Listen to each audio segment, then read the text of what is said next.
মনটা বড্ড খারাপ আমার। কলিকাল চলছে বাংলাদেশে। এক কাজ করো, এই নাসিরকে ডাকো।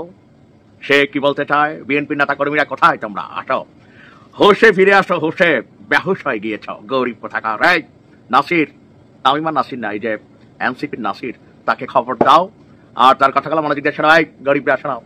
ক্ষমতার লোভে আপনারা বেহুশ হয়ে গিয়েছেন।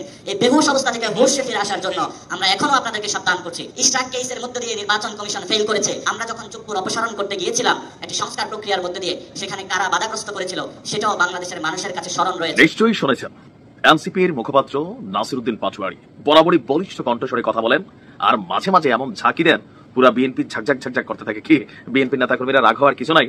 তবে এনসিপির যে মাঠ পর্যায়ে কোন লেভেলের পাওয়ার আছে এটা অনেকেই এখন বুঝতে শুরু করেছেন। দেশে এখন সিস্টেম একটাই হবে, হয়তো সংঘাত অথবা নির্বাচন, দুইটার একটা। তো কোন দিকে যাবে? সংঘাতে যাবে নাকি নির্বাচনে যাবে? পরিস্থিতি যেভাবে গতকালকে থেকে হঠাৎ করে পরিবর্তন হচ্ছে, এনসিপি এবং জামাত একই সুতোয় তারা নিজেদেরকে গেঁথে নিচ্ছেন। আর পাশাপাশি বিএনপি এবং তাদের সমমনা জোটগুলো তারা তাদেরকে এক সুতোতে গাচ্ছেন। বিএনপির যারা নেতাকর্মী আছেন তাদেরকে ক্ষমতার লোভে বেহুশ হয়ে গেছে বলে মন্তব্য যেটা নাসিরউদ্দিন পাটোয়ারি করেছে, তার কাউন্টারে কমেন্টে আবার পাবলিক বলতেছে ক্ষমতার লোভে আপনারা বেহুশ, যার কারণে নির্বাচন না দিয়ে আপনারা দীর্ঘ সময় যাবত ডক্টর ইউনূসকে ক্ষমতায় রাখতে চাচ্ছেন। বাট এনসিপির নেতাকর্মীরা বলছে সারা দেশে যে পরিমাণ লুটপাট ধান্দা বিভিন্ন কিছু আপনারা করছেন, আপনারা তাহলে কি করছেন? ক্ষমতায় গেলে আরো কি করবেন? ঠিক এই জায়গাতে কনফ্লিক্ট। বিএনপি মনে করছে যে তারা বৈশা বৈশা খাচ্ছে, আর তারা মনে করতেছে যে বিএনপি আগামীতে এসে খাবে এবং কি এখন অনেক জায়গায় খাচ্ছে। নাসিরউদ্দিন পাটোয়ারির বক্তব্য যে আপনার গতকালকে এনসিপি আয়োজিত মৌলিক সংস্কার এবং আগামীর রাজনীতি এই বিষয়ে যে প্রোগ্রামটা হয়েছে, ডিসেম্বরের মধ্যেই নির্বাচন হতেই হবে, এই ধরনের কথা বলা রাষ্ট্রকে হুমকি দেওয়া বলে মন্তব্য করেছে এই নাসিরউদ্দিন পাটোয়ারি। তার বক্তব্য, এই ধরনের গুন্ডামি, মাস্তানি, থ্রেটের রাজনীতি তরুণ প্রজন্ম মেনে নেবে না। মানে বিএনপিকে সরাসরি রেড বর্ডার চিহ্নিত করে দিয়েছে এনসিপি।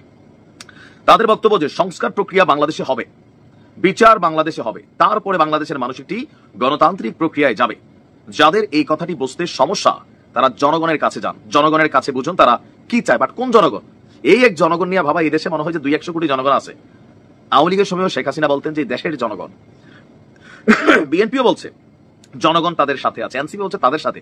বাট কার কার কোন জনগণ? মানে বিএনপি তারা কি এনসিপি জনগণের কাছে যাবে নাকি বিএনপির জনগণের কাছে যাবে? এখন জনগণের তো প্রকার আছে, এটা একটা প্রশ্ন। এই যে ভাষাটা, আমি মনে করি যে এনসিপির মাঝে মাঝে ভাষা প্রয়োগে একটু সচেতন হওয়া উচিত, মাঠের বাস্তবতা বোঝা উচিত। সরকারের প্রটোকল ছাড়া এনসিপি ছাত্র দলের সামনে রাজনৈতিক দল হিসাবে, আমার ধারণা, বা বিএনপির সামনে একটা রাজনৈতিক দল হিসাবে আধা ঘন্টা টিকবে না বাংলাদেশে। প্রত্যেকে লুকিয়ে গর্তে চলে যাবে, 5-10 জন হয়তো মাঠে থাকবে। বাস্তবতা কিন্তু এইটা, যদি সরকারের প্রটোকল না থাকে। কারণ এনসিপি একটা রাজনৈতিক দল, তারা ক্ষমতায় যাবার জন্য তারা রাজনীতি করছে। বিএনপি তারাও একটা রাজনৈতিক দল, তারাও ক্ষমতায় যাবার জন্য তারা রাজনীতি করছে। সোজা হিসাব। জামাত রাজনৈতিক দল, তারাও বলতেছে জামাতকে না, ইসলামকে ক্ষমতায় আনতে চাই, ধর্মের কত সুন্দর বাণী দিচ্ছে। এটাও কেউ কেউ বলছে যে ধর্মকে ব্যবহার করা বন্ধ করেন, রাজনীতির পথে আসেন। এই যে ত্রিমুখী লড়াই, আর ডক্টর ইউনূসের আরেকটা লড়াই। তবে আপনি দেখেন NCP, Jamaat Islam, doctor Yunus, Japan, Bangladesh, NCP, মানে জামাত ইসলাম প্লাস এনসিপি, একই কথা কিন্তু তারা তিনজনই বলছে। প্রথমে সংস্কার, দ্বিতীয়ত বিচার, তারপরে হচ্ছে নির্বাচন। আর এই শব্দগুলোর গুরুত্ব অনুধাবন করে বিএনপি মনে করছে আগামী জুন মাসে জীবনও নির্বাচন হবে না। কারণ সংস্কারই তো শেষের খবর নাই, হিসাবেরই নাই। তাহলে এই সংস্কার কবে হবে? আর বিচার, আওয়ামী লীগের বিচার, আওয়ামী লীগের কে দেশে আছে? শুধুমাত্র আওয়ামী লীগ করতে কোনো অন্যায় অপরাধ করেন এরকম কিছু মানুষ আপনি ধৈর্য নিয়ে আসতে পারবেন। কিন্তু একটা সুষ্ঠু প্রক্রিয়া বিচার করতে হলে যারা আওয়ামী লীগের অপরাধীরা আছে সবাই তো দেশ ছাড়া, আপনি রায় দিতে পারবেন। তা আওয়ামী লীগকে তো এমনি নিষিদ্ধ করে দেওয়া হয়েছে। বাট এই বিচার কি একজনের, বা এটা একদিনে সম্ভব? সো এই জিনিসগুলাকে বিবেচনা করে বিএনপি মনে করছে যে তারা নির্বাচনটা আগে চাচ্ছে, যে নির্বাচন করে আপনারাও নির্বাচনে আসেন। দেশের জনগণ যদি এনসিপির পক্ষে থাকে তাহলে ফাইন, জনগণ এনসিপির ভোট দিবে। জামাতের পক্ষ থাকলে জামাতকে ভোট দিবে, বিএনপির পক্ষ থাকলে বিএনপিকে ভোট দিবে। তবে বিএনপির পুঙ্গি বাজাচ্ছে হচ্ছে একদম রুট লেভেলের যেই লুটপাটকারী মেন্টালিটিতে যারা বসে আছে, যে দল ক্ষমতায় আসলে সিএনজি স্ট্যান্ড খাবো, রাস্তাঘাট খাবো, বালুরঘাট খাবো। তো এনসিপি কি খাচ্ছে না? সেনাবাহিনীর গাড়িতে হাত দিয়া এনসিপির জেলা সংগঠক না উপজেলা সংগঠক গ্রেপ্তার হয়েছে না? বৈষম্য বিরোধীরা কি লুটপাট চাঁদাবাজি করতেছে না? সবাই করতেছে। তবে বিএনপি বড় দল, তাদেরটা আলোচনায় বেশি আসে, বাকিদের গুলা কম আসে। জামাতেরও তো আছে কিনা, কম বেশি সবাই কিন্তু এই দোষে দূষিত।